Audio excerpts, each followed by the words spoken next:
everyone.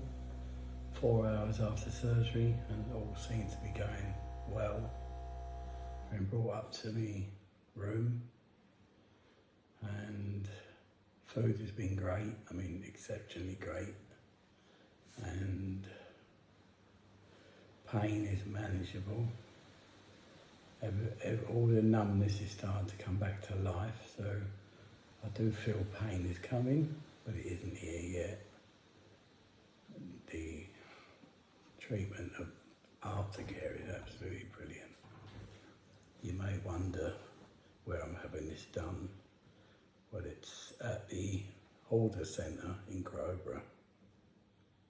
Now, it's a private clinic, but it also does NHS.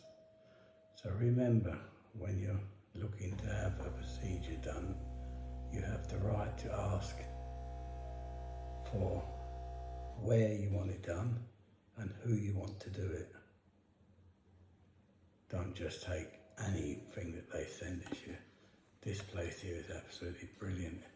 I look out my window, give you a little window view. It's the South Downs Forest, so I'm likely to see maybe a deer pass by the window later. Still, that can only be a good thing. So I shall keep you on regular updates, and let's see what happened and how good or bad it is. Keep safe, everyone, and remember what I said. Thanks for all the messages. Bye.